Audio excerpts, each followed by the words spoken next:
저와 여러분들이 한 구절씩 번갈아 교도하시고 마지막 절을 함께 봉독하겠습니다.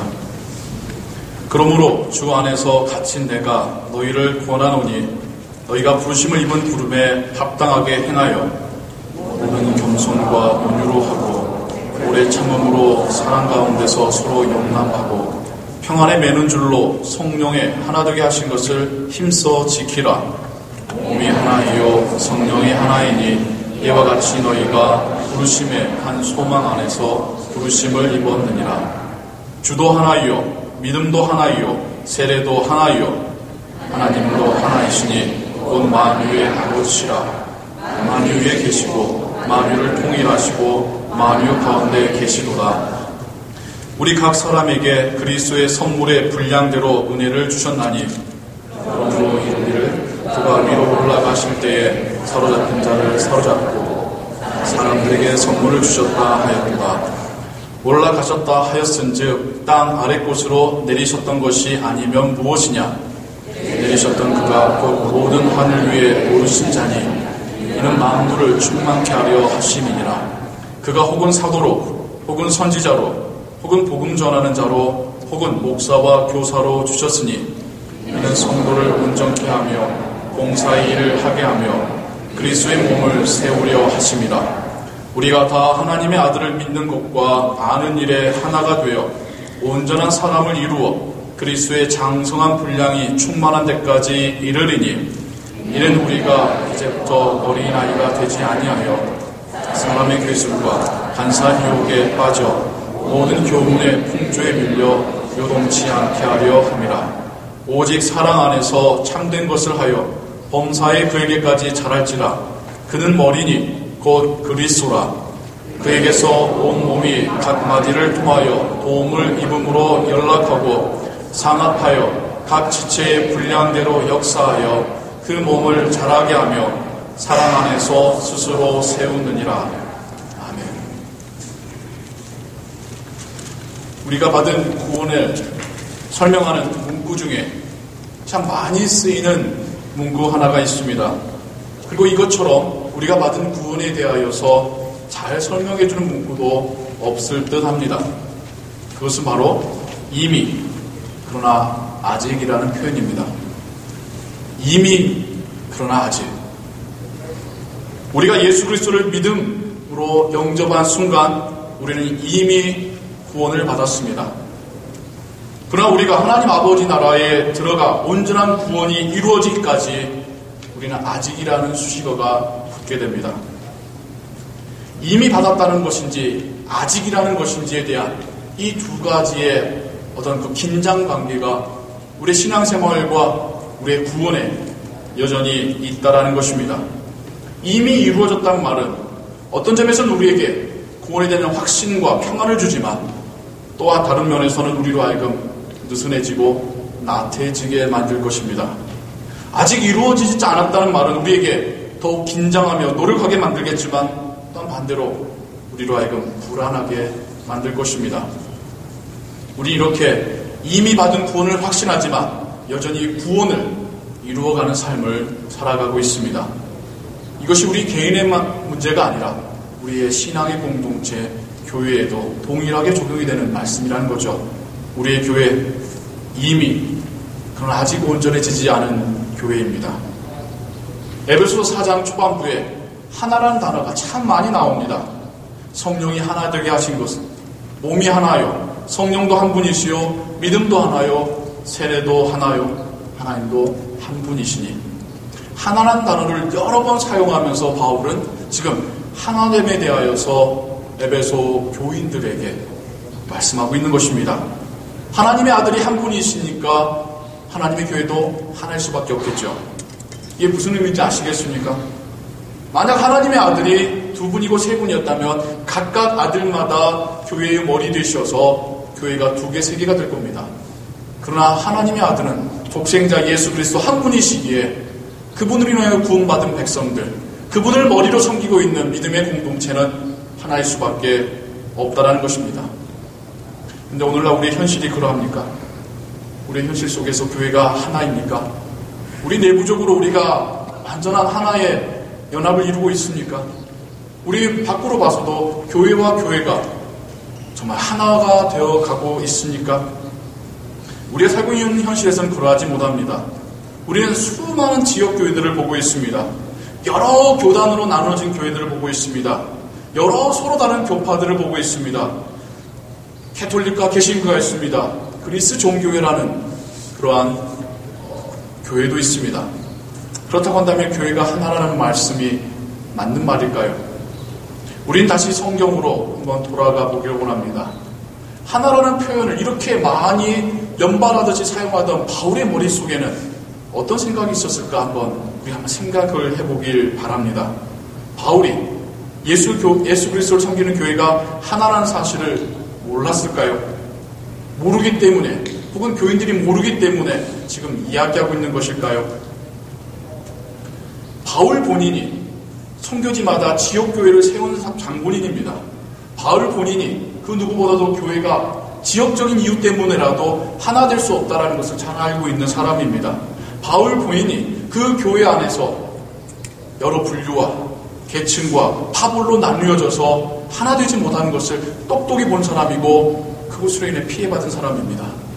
그럼에도 불구하고 바울은 에베소 교인들에게 오늘날 우리에게 하나님 말씀을 전하면서 교회는 하나다라고 이야기하고 있습니다. 하나이며 하나 되어야만 하는 교회입니다. 그러나 우리의 현실은 하나가 되지 못하고 있는 것이 우리의 현실입니다. 예수 그리스도에 의해서 하나의 교회가 세워졌지만 하나가 되지 못하는 교회 간의 연합도 힘들어지고 교회 안에서도 하나의 화목함을 이루지 못하는 것, 그것이 바로 우리의 현실입니다. 하지만 우리의 현실에 대하여 또한 성경은 이미 그러나 아직이라는 말씀을 우리에게 주고 계십니다. 이미 하나로 부름받은 우리였지만 아직 우리가 하나 되지 못하여서 하나됨을 추구하고 있는 과정 가운데 우리가 있다라는 것입니다. 아직 하나 되지 못하는 교회를 보며 우리가 비난하거나 비판하거나 그러기보다는 하나로 부름을 받아서 이제 하나가 되어가고 있는 과정이라고 우리가 이해해야 할 것입니다. 이어갑니다. 4장 8절부터 10절의 말씀 한번 보실까요? 여기에 보면 하나를 강조했던 바울의 이야기와 전혀 조금 다른 이야기들이 연달아 나오고 있습니다. 무슨 이야기냐면 예수 그리스도가 우리를 위하여 이 땅에 내려오셨다가 우리를 구속하시고 다시 올라가신 이야기를 하고 있습니다. 그리고 나서 11절부터 다시 이 교회를 통하여 우리의 신앙이, 성도들의 신앙이 성숙되어져 감을 이야기하죠.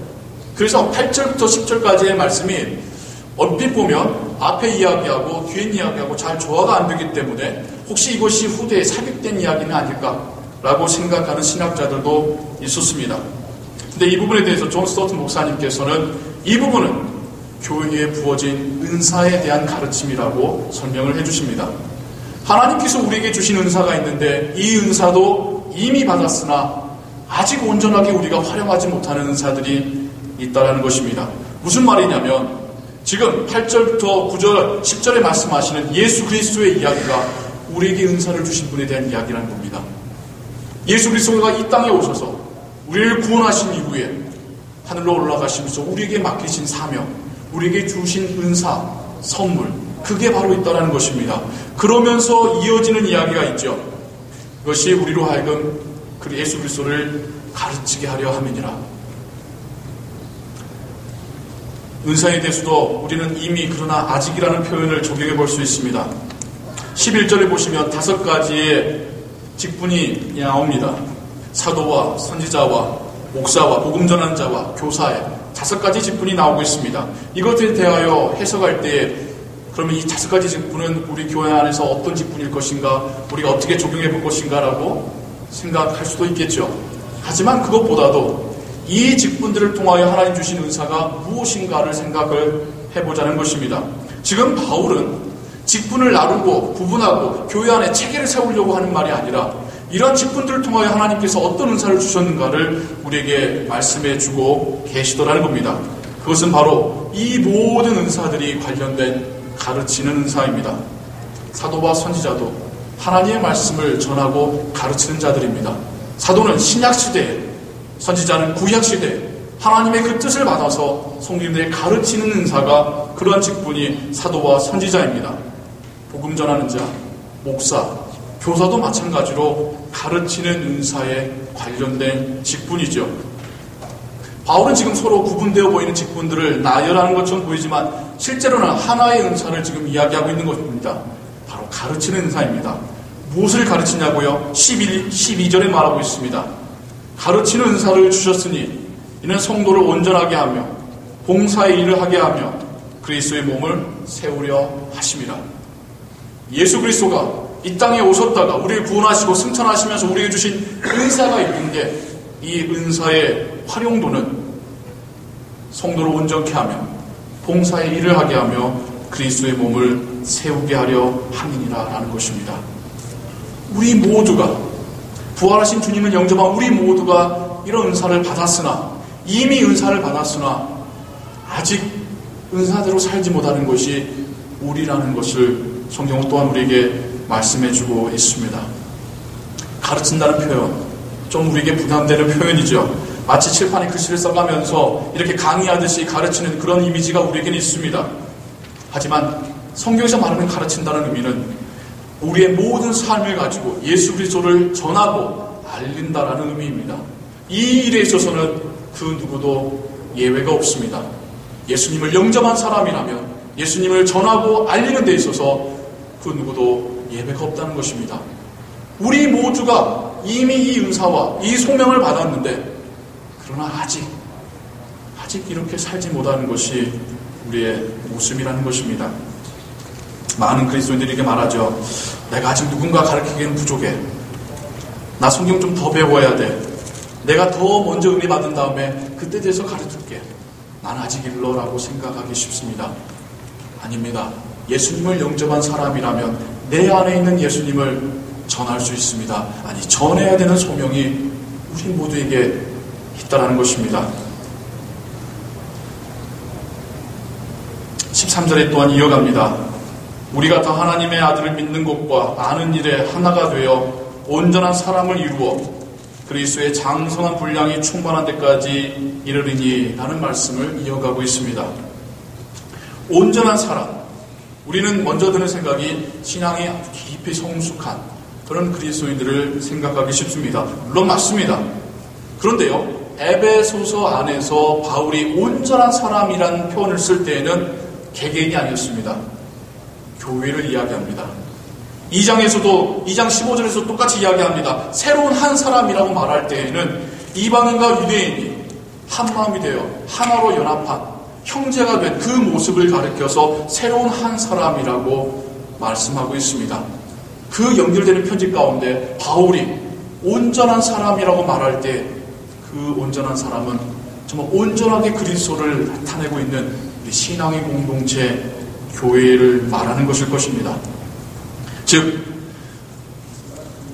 그리스도께서 자신이 소유하고 계셨으며 또 나누어 주셨던 그 은혜가 우리의 교회 안에서 충만하게 차고 넘치는 그것이 하나님의 은혜라는 것입니다.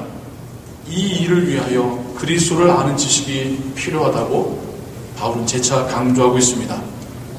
우리는 여기서 기존에 알고 있던 바울의 어떤 가르침과 좀 모순되는 것을 발견하게 되죠.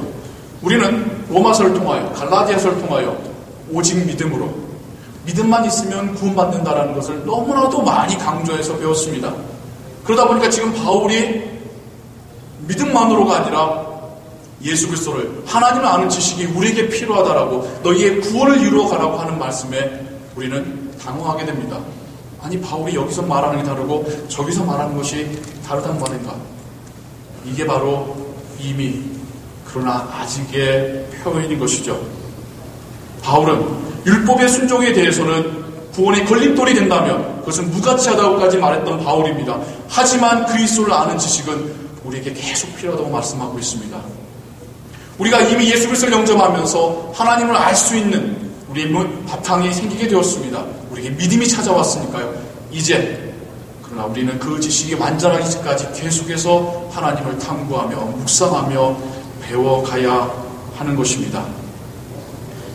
이미 우리가 그리스도인이 되었음에도 불구하고 우리가 더 온전한 신앙의 공동체, 나의 온전한 성숙된 믿음을 위해서 우리가 더 은사를 활용하며 더 하나님에 대하여서 알아가야 하는 이유가 또한 여기에 있는 것입니다. 온전한 그리스도인이 되기 위해서는 하나님을 아셔야 됩니다. 예수 그리스도를 알아야 됩니다. 성령 하나님을 아셔야 됩니다. 하나님의 말씀과 그 뜻을 알아야 됩니다. 우리에게 맡기신 사명과 하나님의 나라에 대해서 알아야 합니다. 우리 안에 역사하신 성령에 대해서 알아야 됩니다. 그럴 때 우리가 더 온전한 신앙이니 또한 우리의 교회가 더 온전해지는 교회가 되어갈 줄로 믿습니다. 이를 위해서 교회에서 하는 예배, 성경 공부, 기도회 여러분 힘써 참여하시기 바랍니다. 나 한 번 주님 영접했으니까 됐어. 난 주일 예배만 참여해도 나 구원받는데 문제없어. 문제없겠지요. 그러나 정말 하나님께서 우리에게 원하시는 더 성숙되어져 가는 그 과정이 우리에게 정말 일어나게 될까요? 주일 예배 한 번만으로 내가 성숙되어질 거라는 그런 생각하지 마십시오. 우리는 우리의 시간을 하나님께 드려야 됩니다. 힘써 여호와를 알아야 됩니다. 힘써 그분에 대하여 묵상하며 배워야 합니다. 우리는 이미 받은 자들이지만 여전히 이루어가고 있는 자들이기 때문입니다. 사랑에 대해서도 바울은 동일하게 15절에 이어가며 말씀하고 있습니다. 오직 사랑 안에서 참된 것을 하여 범사에 그에게까지 자랄지라. 바울은 사랑을 실천하는 것과 그리스도의 모습을 닮아가는 성숙과 함께 연결해서 이야기하고 있습니다. 그러면서 16절에 또 이렇게 말합니다. 그 몸을 자라게 하며 사랑 안에서 스스로 세우느니라. 우리의 성장이 사랑의 실천과 연결되어 있다는 것이죠. 우리는 사랑에 있어도 이미 그러나 아직인 사람들입니다. 무슨 말이냐면 우리가 예수 그리스도를 이미 맛본 사람들입니다. 그 사랑으로 주님을 영접한 사람들이며 구원을 확신한 사람들입니다. 그러나 아직 우리에게서 주님의 사랑이 온전하게 드러나지 못하고 있습니다. 참 여기서 우리의 긴장관계가 있습니다. 우리는 쉽게 착각을 한다는 거죠. 내가 예수님의 사랑을 맛본 것으로 내가 사랑에 있어서 충분하다라고 생각합니다. 아니요. 하나님은 이제 내가 그리스도의 상을 충분히 나타낼 때에 그때에 온전하다 말씀하실 것입니다. 이 땅 위에서 가장 비판적인 단체와 조직은 어딜까요? 이 땅 위에서 가장 그 안에서 서로를 헐뜯는 그런 단체와 조직과 모임은 어딜까요? 두 개의 보기를 드리겠습니다. 국회 아니면 교회. 막상막하라고 생각합니다. 차라리 국회의원들은요, 카메라가 비칠 때는 자기 정당을 위하여 멱살 잡고 싸우지만 카메라가 치워지면 다정한 친구가 된답니다. 그렇게 싸우던 사람들도 휴게실만 가면 같이 커피 마시면서 농담 따먹게 한답니다. 가장 사랑이 많아야 될 교회에 가장 정죄가 많습니다. 가장 큰 사랑을 경험한 교회에 가장 비판이 많습니다. 미움이 많습니다. 옳고 그름을 따지는 게 너무나도 많습니다. 우리는 이미 사랑을 맛보았지만 여전히 사랑을 실천하지 못하고 있는 자들입니다. 바울은 오늘날 우리의 교회에도 이런 말씀을 하고 있는 것입니다. 하나가 되라 부름받았지만 하나 되지 못하고 있습니다. 은사를 받았지만 은사를 활용하지 못하고 있습니다. 예수 그리스도를 알 수 있는 믿음의 바탕을 받았지만 힘써 알려하지 않고 있습니다. 예수님의 사랑을 경험했지만 예수님의 사랑을 표현하지 못하고 있습니다. 이런 우리에게 바울은 중요한 메시지를 먼저 던져주면서 이런 이야기를 합니다. 제가 오늘 설교를 4절부터 시작을 했죠. 설교 본문은 1절부터입니다만은 4절부터 한 이유가 바로 여기에 있습니다. 바울은 마치 결론과 같은 이야기를 1절, 2절, 3절에서 먼저 던져준 다음에 이미 그러나 아직인 교회에 대하여 말씀을 하고 있는 것입니다. 우리 4장 1절부터 3절까지를 우리 모두가 함께 봉독하도록 하겠습니다. 그러므로 주 안에서 갇힌 내가 너희를 권하노니 너희가 부르심을 받은 일에 합당하게 행하여 모든 겸손과 온유로 하고 오래 참음으로 사랑 가운데서 서로 용납하고 평안에 매는 줄로 성령이 하나 되게 하신 것을 힘써 지키라. 바울은 교회의 참된 모습에 대하여 4가지 단어를 말하고 있습니다. 겸손과 온유와 인내와 사랑입니다. 우리의 믿음의 공동체 안에서 하나됨을 힘쓸수록 주께로부터 받은 바 은사를 활용할수록 그리스도에 대한 지식이 더욱 깊어져 갈수록 예수 그리스도의 사랑을 배우고 실천해 갈수록 우리에게서 겸손과 온유와 인내와 관용이 드러나게 된다는 말일 것입니다. 반대로도 마찬가지입니다. 우리가 겸손해지고 온유해지고 인내하고 상대방을 포용할 수 있을 때에 교회의 하나됨이 이루어지게 될 것입니다.